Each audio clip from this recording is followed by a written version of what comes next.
Hello दोस्तों, मैं Munendra Singh Swami Vivekananda institute से। उम्मीद करता हूं आप लोग स्वस्थ होंगे। आज हम बात करते हैं रिलेशन की, जो सेट के बाद अगला टॉपिक है हमारा। तो रिलेशन जो है उसके लिए हमें यह ध्यान रखना है कि हमारे पास जो भी सेट हैं उनमें जो एलिमेंट हैं उनका क्या होना चाहिए, एक दूसरे के साथ एसोसिएशन, मतलब एक दूसरे के साथ मेल जोल होना चाहिए। तो देखो क्या होगा, ये आपका अगर मेरे पास सेट ए है और ये सेट बी है, यानी सेट एक्स और वाई से डिनोट कर रखी है। इसमें इसके जो भी एलिमेंट है, मैंने मान लिया x1 है, x2 है, x3 है, ठीक है। इसमें मैं थोड़ा कम कर लेता हूं थिकनेस।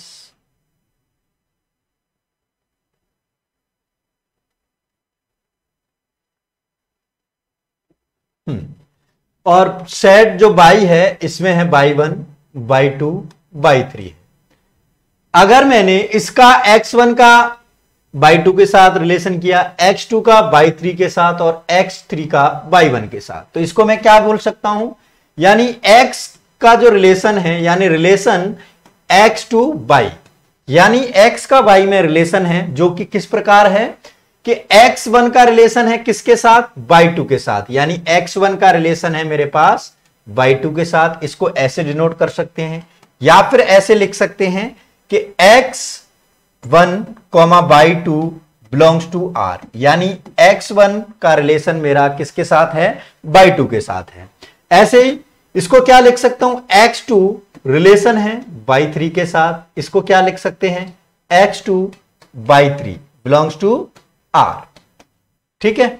ऐसे x3 का रिलेशन किसके साथ है, 1 के साथ, तो x3 रिलेशन में है y1 के साथ, तो ये हो जाएगा आपका x3, y1 belongs to r।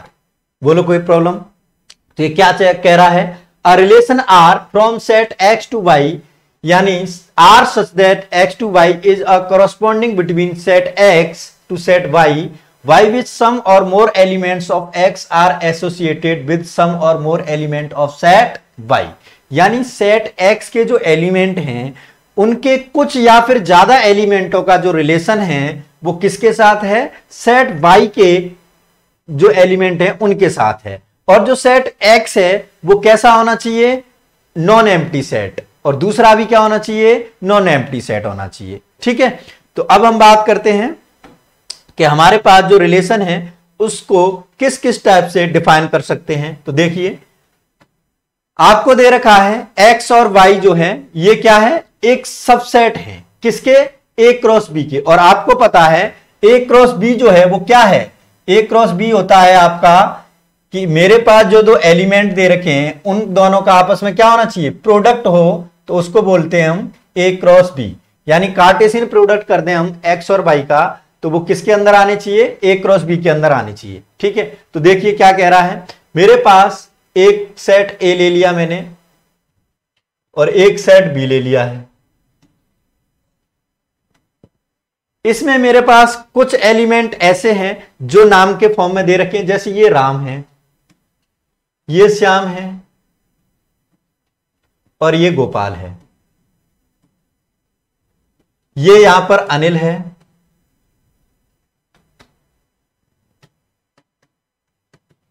ये आपका सुनील है और ये आपका विवेक है। ये कह रहा है कि राम और अनिल का रिलेशन है, गोपाल और सुनील का रिलेशन है, श्याम और विवेक का रिलेशन है। और ये जो रिलेशन है वो इस प्रकार से है कि ए जो है वो ब्रदर है किसका, बी का, यानी ए ब्रदर ऑफ बी। कहने का मतलब ये है, यानी ए जो सेट है उसके जो अंदर एलिमेंट हैं उनका सेट बी के साथ इस प्रकार से रिलेशन है कि वो दोनों क्या हैं, एक दूसरे के भाई हैं। यानी राम का भाई अनिल है, श्याम का भाई विवेक है और गोपाल का भाई सुनील है। तो इनको हम क्या लिख सकते हैं, राम और अनिल जो हैं, ऐसे लिख लो, आर और अनिल का मैंने ए ले लिया, रिलेशन में है किसके साथ, ए क्रॉस बी के साथ। क्लियर है? तो ऐसे लिख सकते हैं, या फिर इसको आप डायरेक्ट रिलेशन में भी लिख सकते हो। अब आर दो बार आ गया तो इसलिए हमने आर एच डाल दिया। क्लियर है? अब ऐसे दे रखा है दशरथ, राम, भरत और लक्ष्मण और शत्रुघ्न दे रखे हैं, और बाई में दे रखा है कौशल्या, केकई, सुमित्रा, सीता, मांडवी और उर्मिला और श्रुतकृति हैं। इनका जो रिलेशन है वो इस टाइप से है कि was husband of from set X to set Y, यानी सेट एक्स में जो एलिमेंट हैं वो क्या हैं, सेट बाई के एलिमेंट के हस्बैंड हैं। ठीक है, तो इस प्रकार से जो है मैंने ब्रदर का ले लिया और ये हस्बैंड वाइफ का दे रखा है। अब हम बात करते हैं कि ये जो सेट हैं इनमें कुछ चीजें डिफाइन होती हैं जिनके बारे में हम डिस्कस करेंगे। ये जो सेट ए है और जो सेट बी है, इनके लिए 3 वर्ड आते हैं। एक तो होता है आपका डोमेन, एक है आपका रेंज और एक है आपका कोडोमेन। तो सबसे पहले हम बात करते हैं डोमेन। तो डोमेन क्या होता है, यानी सेट ए के जितने भी सारे एलिमेंट हैं अगर उनका सेट बी के साथ क्या है, इमेज है, तो उसको हम बोलते हैं डोमेन। यानी डोमेन के अंदर सारे के सारे सेट ए के जो एलिमेंट हैं वो होंगे, यानी सेट ए जो है वो किसको डिनोट करेगा, डोमेन को करेगा। और सेट जो बी है वो किसको डिनोट करेगा, ये करेगा कोडोमेन को, ना कि रेंज को। ये ध्यान रखना है। अगर मेरे पास सेट ए का रिलेशन है मेरे पास सेट बी में, तो देखो मैंने 3 एलिमेंट ले लिए और इसमें ले लिए y1 y2 y3 y4 और y5। इसका इसके साथ रिलेशन है, इसका इसके साथ और इसका इसके साथ। ठीक है, तो देखो सेट ए के जो सारे एलिमेंट हैं उन सब की इमेज है किसके अंदर, सेट बी के अंदर। तो ये इनकी जो इमेज है वो क्या होनी चाहिए, सारे के सारे सेट ए से बिलोंग कर रहे हैं। तो इसका जो डोमेन होगा वो क्या हो जाएंगे, all element of set A. यानी डोमेन में हम जितनी भी वैल्यू पुट करते हैं वो सारी की सारी आती हैं। यानी इनपुट जो होता है वो आपका किसकी तरह वर्क करता है, डोमेन की तरह। और जो हमारे पास सेट बी है वो कोडोमेन होता है। यानी डोमेन के अंदर आ जाएगा आपका क्या, x1 x2 और x3। कोडोमेन के अंदर क्या आ जाएगा, सेट बी। तो सेट बी के एलिमेंट क्या हैं, y1 y2 y3 y4 और y5। ये जो है वो कोडोमेन के अंदर आ जाएंगे। क्लियर है। अब ध्यान से देखो, इसमें x1 का रिलेशन है किसके साथ, y3 के साथ, और x2 का y2 के साथ, और x3 का y5 के साथ। जो मेरे पास रेंज होगी तो रेंज वही होगी जिसका सिर्फ और सिर्फ इमेज में है। तो मेरे पास x1 का रिलेशन था y2 y3 और y5। ये मेरे पास जो है वो सिर्फ इसकी इमेज में मिले हैं, इसलिए क्या होंगे, ये रेंज होंगे। यानी रेंज सिर्फ वो होती है जो कोडोमेन के अंदर बिलोंग करती है। और रेंज क्या होगी, ये रेंज जो है वो सेट ए के एलिमेंटों की इमेज होगी। क्लियर है। तो रेंज जो है वो क्या होगी, y2 y3 और y5।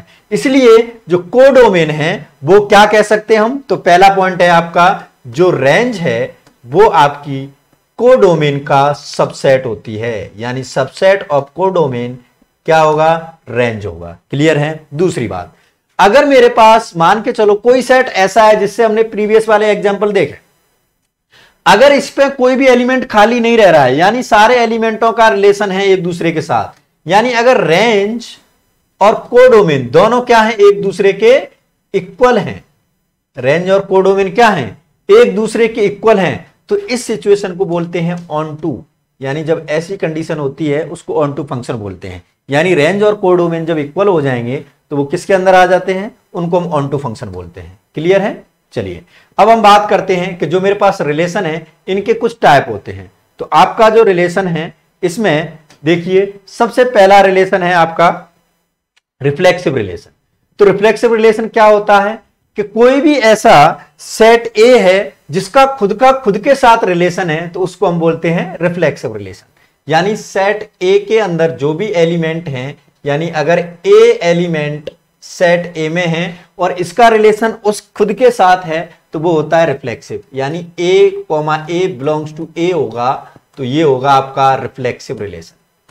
यानी कह सकते हैं कि रिफ्लेक्सिव रिलेशन के लिए खुद की चीजें खुद में ही एग्जिस्ट करनी चाहिए। तो देखो क्या कह रहा है, x जो है मेरा y में इस प्रकार से है कि इस set to be reflexive if x relation है x के साथ, यानी x का x के साथ ही रिलेशन है for all x belongs to x, यानी every element in set x must be relate to itself. यानी कोई भी जो रिलेशन है यानी एलिमेंट का वो खुद के साथ ही होगा तो वो रिफ्लेक्सिव हो जाएगा।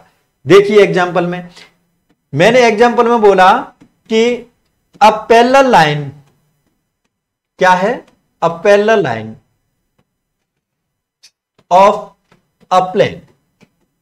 अब हमें यह देखना है कि क्या ये सेट जो है वो कैसा है, रिफ्लेक्सिव है या नहीं है। तो सबसे पहले देखो, क्या कोई भी लाइन खुद के पैरेलल होती है? बिल्कुल, पैरेलल लाइन खुद के अंदर ही एक जैसी होती है, तो ये पैरेलल लाइन वाला जो है वो सेट कैसा होगा, रिफ्लेक्सिव हो जाएगा।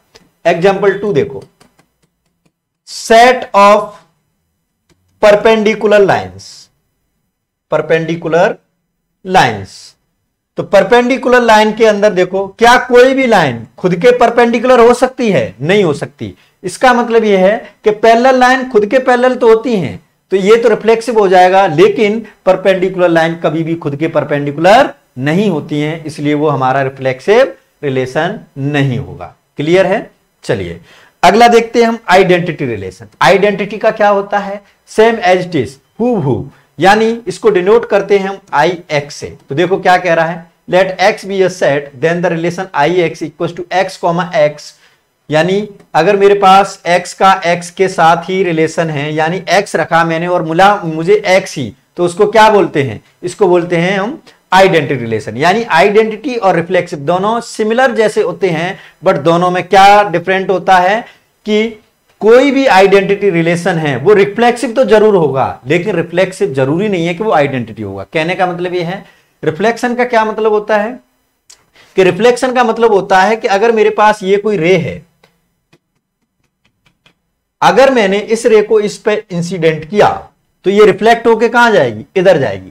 ध्यान से देखो, ये जैसे ही इस पे सरफेस पे आई, ये रिफ्लेक्ट होके इधर आ गई, तो ये एक जैसी तो है, यानी अगर ये थीटा एंगल पे है तो ये भी थीटा एंगल पे ही रिफ्लेक्ट हुई है। लेकिन आइडेंटिटी क्या होगी?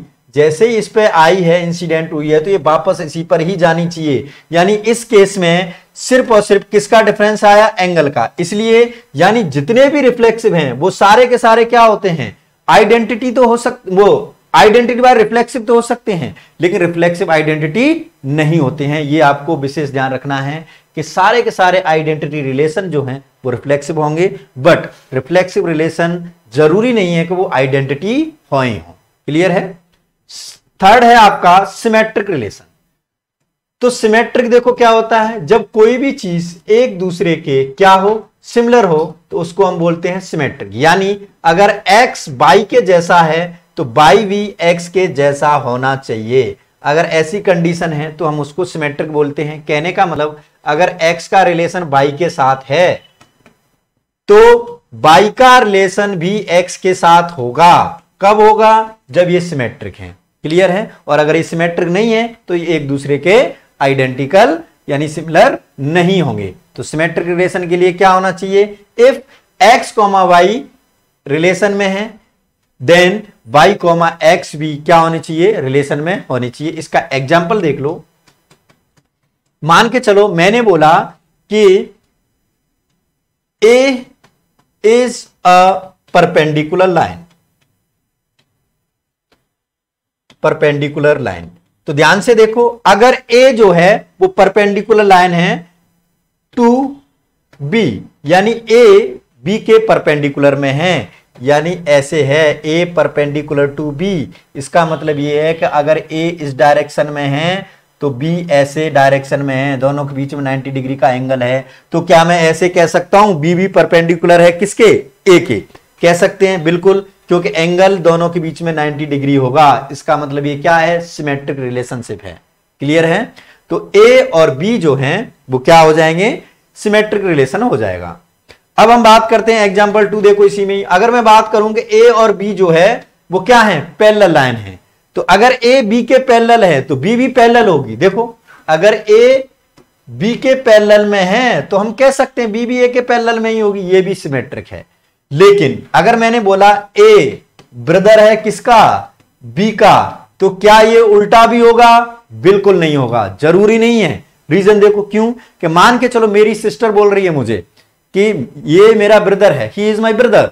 इसका मतलब ये जरूरी नहीं है कि वो मेरा भी भाई है, नहीं वो तो मेरी सिस्टर है। तो उस केस में वो सिमेट्रिक नहीं होगा। हमें सबसे पहले उसके मीनिंग को समझना है। क्लियर है? चलिए अब हम फोर्थ बात करते हैं ट्रांजिटिव। ट्रांजिटिव के अंदर क्या होगा कि अगर मेरे पास कोई इस टाइप से है कि ए का रिलेशन है बी के साथ, ए रिलेशन में है किसके, बी के साथ, और बी रिलेशन में है सी के साथ। तो कहना चाह रहा है कि मेरे पास ए का सी के साथ भी अगर रिलेशन आ रहा है तो वो क्या हो जाएगा, ट्रांजिटिव हो जाएगा।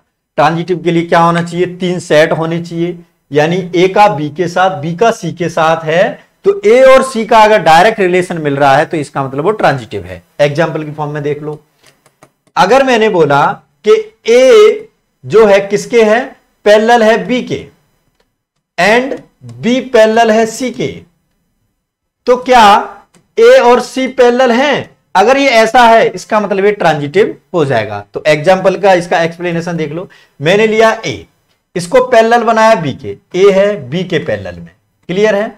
अब मैंने ली एक तीसरी लाइन सी, जो क्या है, बी और सी दोनों पैरेलल है, यानी ए तो बी के पैरेलल में, बी सी के पैरेलल में, तो क्या ए डायरेक्ट सी के पैरेलल में होगा? बिल्कुल होगा, इसका मतलब ये ट्रांजिटिव है, क्लियर है। तो ये ध्यान से देखो, पैरेलल वाला जो है रिफ्लेक्सिव भी होता है, सिमेट्रिक भी होता है और ट्रांजिटिव भी होता है, यानी पैरेलल वाला तीनों रिलेशन को सेटिस्फाई करता है। अब बात करते हैं एग्जाम्पल 2, देखो एग्जाम्पल 2 है कि परपेंडिकुलर लाइन का है केस, उस केस में बताना है क्या ये ट्रांजिटिव को शो करता है या नहीं करता है। तो ध्यान से देखो, अगर मैं क्या ले लूं, ए परपेंडिकुलर है किसके, बी के, ये लाइन ए है मेरे पास, ये बी है, ए परपेंडिकुलर बी है, और उसने बोला है बी परपेंडिकुलर सी है, यानी बी जो है वो क्या है, सी के परपेंडिकुलर है, ये सी के परपेंडिकुलर है बी, तो क्या ए और सी परपेंडिकुलर होंगे? बिल्कुल नहीं होंगे। क्यों? क्योंकि ध्यान से देखो, ये मेरे पास जो दीवार है, ये मेरे पास जो है, और ये जो है, और ये नीचे है, जैसे मैं जमीन पे ही खड़ा हूं, तो ये मेरी जो वॉल है वो इस वाले के साथ परपेंडिकुलर में है, नीचे ग्राउंड के साथ, तो ये दोनों परपेंडिकुलर हैं। अब मैं छत की बात करूं, ये जो छत है वो इस वाली के साथ परपेंडिकुलर में है, लेकिन क्या ए और ये सी, यानी ग्राउंड और ये जो फर्श वाला है, क्या ये दोनों परपेंडिकुलर हैं? नहीं है। तो ये जो है मेरे पास क्या नहीं होगा, ये ट्रांजिटिव नहीं होगा, तो ये नॉट ट्रांजिटिव है, क्लियर है। तो ट्रांजिटिव के लिए क्या कंडीशन होनी चाहिए कि अगर मेरे पास ए का बी के साथ रिलेशन है, बी का सी के साथ है, तो ए का भी सी के साथ होना चाहिए, क्लियर हो गया।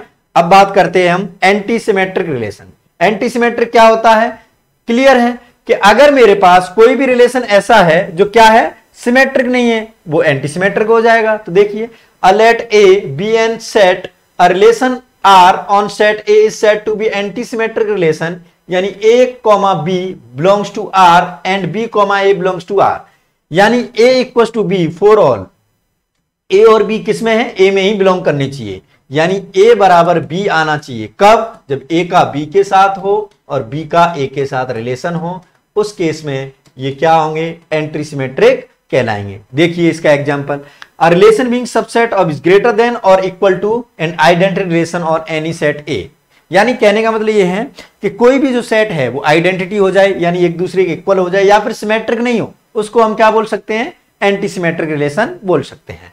वेरी इंपॉर्टेंट 6 नंबर का, जिसको हम बोलते हैं इक्वलेंस रिलेशन।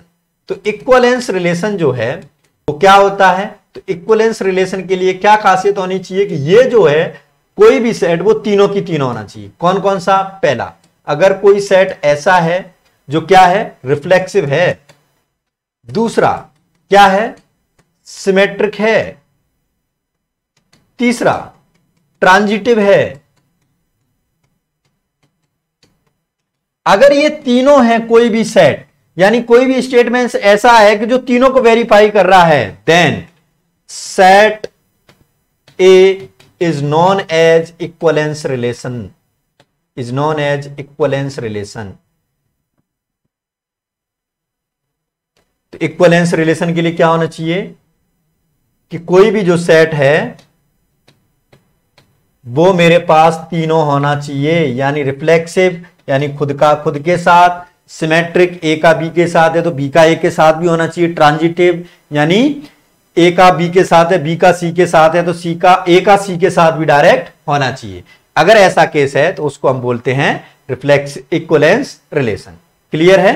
तो देखो a relation R from set X to set Y is said to be an equivalence relation if it is reflexive, symmetric as well as transitive. दोनों हैं तो हम उसको बोलते हैं इक्विवेलेंस रिलेशन और इसको डिनोट करते हैं इससे।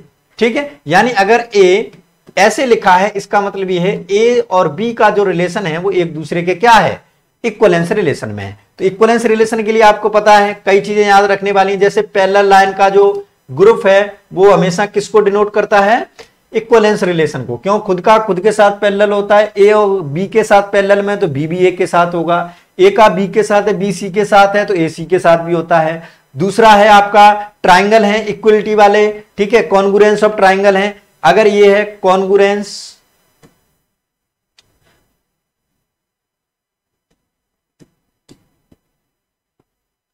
ट्राइंगल का है, ठीक है, और आपका सिमिलर ट्राइंगल का है, ये सारे के सारे क्या होंगे, ये आपके इक्विवेलेंस रिलेशन कहलाते हैं। ठीक है, चलिए अब हम बात करते हैं कि inverse of relation. Inverse of relation क्या होता है कि यानी इनवर्स का मतलब ही होता है अपोजिट में, यानी कोई भी चीज उल्टी हो जाए। यानी अगर मेरा एक का बी के साथ रिलेशन था तो ये पलट जाएगा, बी आगे तो बी का ए के साथ रिलेशन हो जाएगा, इसको बोलते हैं इनवर्स रिलेशन। कहने का मतलब ये है पहले अगर मेरे पास ये इस टाइप से रिलेशन था, इसके मेरे पास एलिमेंट जो थे वो इसके साथ रिलेशन में है, एक्स का y1 के साथ, x2 का y2 के साथ रिलेशन था, तो ये अगर पलट जाए यानी y1 का x1 के साथ आ जाए, उल्टा हो जाए, तो इसको बोलते हैं हम इनवर्स रिलेशनशिप। तो ये क्या हो जाएगा, अगर मेरे पास x1 मेरा किसके साथ है, y1 के साथ रिलेशन है, तो अगर मैं इसको पलट दूं y1 का x1 के साथ हो जाएगा तो ये रिलेशन हो जाए किसमें, R इनवर्स। इसको ऐसे डिनोट करते हैं, यानी जो मेरे पास इसका डोमेन है वो अब इसके लिए रेंज बन जाएगा और इसका जो डोमेन था वो रेंज बन जाएगा, यानी डोमेन बन जाएगा R जो है वो रेंज बन जाएगा किसके लिए, दूसरे वाले के लिए। यानी ये मेरे पास पहले डोमेन था और ये रेंज है पहले वाले के लिए, तो अगली बार जब मैं बदलूंगा तो इस वाले के लिए मेरे पास क्या बन गया, ये वाली जो रेंज थी वो क्या बन गई, डोमेन बन गई, और मेरा मिल कहां रहा है यहां, तो ये मेरे पास रेंज बन गया। यानी सेट ए के एलिमेंट रख रहे थे तो सेट बी के मिल रहे थे, और अगली बार क्या करेंगे, सेट बी के रखेंगे तो सेट ए के एलिमेंट मिलेंगे। अगर ऐसा केस है तो हम उसको बोलते हैं इनवर्स रिलेशन। ठीक है, आज के लिए इतना ही काफी है, मिलते हैं हम नेक्स्ट क्लास में जिसके अब हम आगे एग्जाम्पल करेंगे। ठीक है, थैंक यू सो मच।